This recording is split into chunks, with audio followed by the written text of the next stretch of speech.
माननीय सभापति महोदय, मुझे राजस्थान कोचिंग सेंटर नियंत्रण विनियम विधेयक 2025 पर बोलने का मौका दिया, इसके लिए मैं आपको बहुत बहुत धन्यवाद देता हूं। मेरी बात शुरू करने से पहले मैं 2 लाइन में मेरी बात को शुरू करूंगा। कोचिंग का कारोबार हर कोने में छा सा गया है। कोचिंग का कारोबार हर कोने में छा सा गया है। विद्या का मूल उद्देश्य कहीं खो सा गया है। माननीय सभापति महोदय, हम आज के इस वक्त के अंदर राजस्थान के कोचिंग सेंटरों को लेकर और हमारी आने वाली पीढ़ी और जनरेशन की शिक्षा को लेकर चर्चा कर रहे हैं। मैं इस अवसर पर कहना चाहूंगा कि आज राजस्थान राज्य के अंदर या देश के अंदर जितने भी कंपटीशन के एग्जाम होते हैं, उन एग्जाम को 90% कोचिंग सेंटर चलाते हैं। आज अगर वर्तमान के अंदर हम बच्चों के भविष्य को लेकर और शिक्षा को लेकर चर्चा कर रहे हैं, मैं सदन के हाँ पक्ष और ना पक्ष दोनों की बातों को सुन रहा हूं। जहां तक मैंने पाया और हमको लगता है कि यह पक्ष विपक्ष का मामला नहीं है। आज हमारे छात्र हित और युवा के आत्मसम्मान की बात है और इसके हित को ध्यान में रखते हुए हमको इस बिल पर सोचना चाहिए। माननीय सभापति महोदय, आज हम जिस कोचिंग सेंटर की बात करते हैं, राजस्थान स्तर तक देखें, जयपुर और हम जैसे सीकर, कोटा को बड़ा हब मानकर राजस्थान के कई क्षेत्र से लोग यहां पर कोचिंग सेंटरों के अंदर आकर अपना अध्ययन अध्यापन करते हैं और संस्थानों के अंदर एडमिशन लेते हैं। लेकिन इस बिल के अंदर मैं ये उप मुख्यमंत्री जी से कहना चाहूंगा और पूछना चाहूंगा कि यहां पर कोचिंग सेंटर होते हैं, बड़े बड़े मोटे तौर पर फीस तो लेते हैं, लेकिन उनको सही बच्चों को अध्ययन अध्यापन नहीं कराते हैं। आज कोचिंग सेंटर की बात करें, कोचिंग सेंटर के अंदर कोई भी छात्र अगर एडमिशन लेता है तो एडमिशन लेने के बाद में वहां पर साप्ताहिक टेस्ट होता है और टेस्ट के माध्यम से उस बच्चे को कैटेगरीज वाइज बांट दिया जाता है, 1, 2, 3, और वो कैटेगरी वाइज जैसे ही बांटा जाता है उसका कालांश भी अलग लगाया जाता है कि यहां पर टॉप क्वालिटी का बच्चा कौन सा है, सेकेंड टॉप कौन सा है और थर्ड क्वालिटी का बच्चा कौन सा है। मैं ऐसे में कहना चाहूंगा कि हम शिक्षा की गुणवत्ता की बात करते हैं, कोचिंग सेंटर की बात करते हैं, तो ऐसे में जो बच्चा अगर सीबीएसई और आरबीएसई का कोर्स होता है, उसके अंदर जो बच्चा प्राइवेट स्कूल के अंदर पढ़ता है और एक निजी गवर्नमेंट स्कूल के अंदर पढ़ता है, उन दोनों बच्चों के शिक्षा के अर्जन के अंदर, अध्ययन अध्यापन के अंदर जमीन और आसमान का फर्क होगा, भौतिक सुख सुविधाओं का फर्क होगा। तो निश्चित तौर पर जो कैटेगरीज के अंदर संस्थान अगर बांट के उसको कोचिंग देगा तो वो बच्चा पहले से ही अपने आप के अंदर एक ये महसूस करेगा कि मैं तो थर्ड क्वालिटी का बच्चा हूं और मैं एक एग्जाम क्वालिफाई कर सकता हूं या नहीं कर सकता हूं, वो अलग विषय है। लेकिन कोचिंग सेंटरों का अगर ऐसा रवैया रहेगा तो निश्चित तौर पर वो बच्चा एग्जाम देने से पहले ही अपना आत्मविश्वास खो बैठेगा और वो कंपटीशन एग्जाम फाइट नहीं कर पाएगा।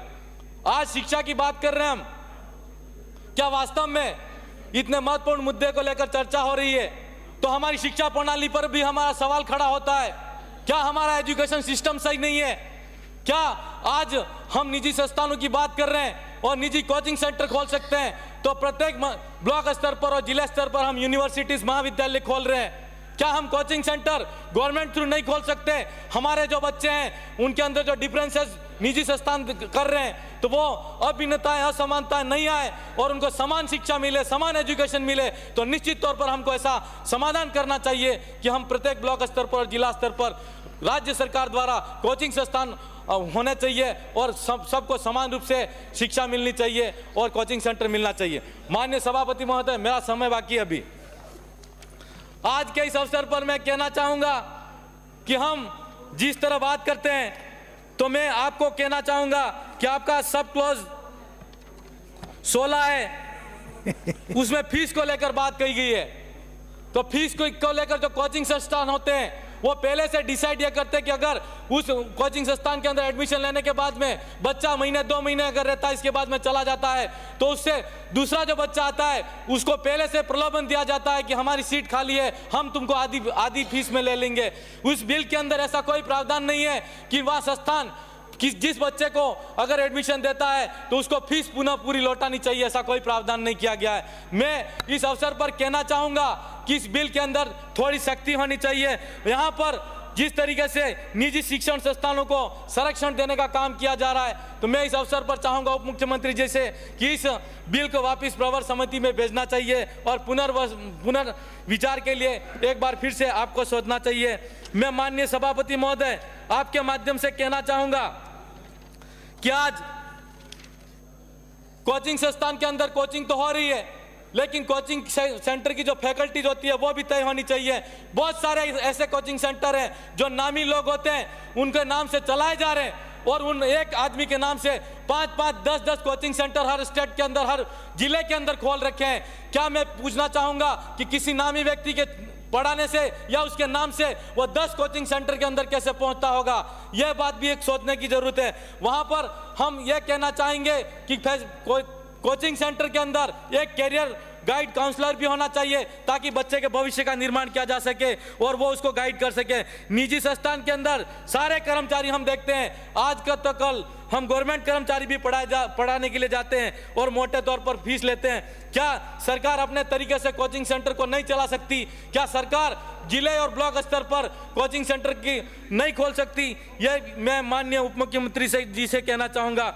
और इस अवसर पर यह भी कहना चाहूँगा कि हमारे वहाँ पर हम देखते हैं कि 10वीं और 12वीं के अंदर जो बच्चे पढ़ते हैं उनको हम देखते हैं तो साइंस की जो फैकल्टीज होती है उसके अंदर क्रैश कोर्स कराया जाता है। तो वो जो 10वीं और 12वीं के जो बच्चे होते हैं, जब तक 10वीं पास नहीं करता है और 11वीं और 12वीं के अंदर जो साइंस के अंदर जो बच्चा अगर पास नहीं कर पाता है, तब तक उसको क्रैश कोर्स के लिए परमिशन नहीं होनी चाहिए ताकि वो आगे जाके परिवार के दबाव में नहीं आ सके। कोचिंग सेंटर का जो वजन है वो भी नहीं ले सकता है और अगर वो क्रैश कोर्स करेगा तो निश्चित तौर पर वो डिप्रेशन और तनाव के माध्यम तनाव महसूस करके वो आत्महत्या करने जैसा प्रयास करेगा। मैं इस अवसर पर यही कहना चाहूँगा। मैं माननीय सभापति महोदय मेरी 2 लाइन कह के, मेरी जमीन बिक चुकी है, माँ के जेवर गिरवे हैं, भाई का मकान और छोटी का ब्याह बाकी है, पास अब खुला आसमान है, पिता का ईमान बाकी है, अब मेरा आखिरी इम्तिहान बाकी है। माननीय सभापति, मुझे आपसे हमने बोलने का अवसर दिया उसके लिए बहुत बहुत धन्यवाद। जोहार।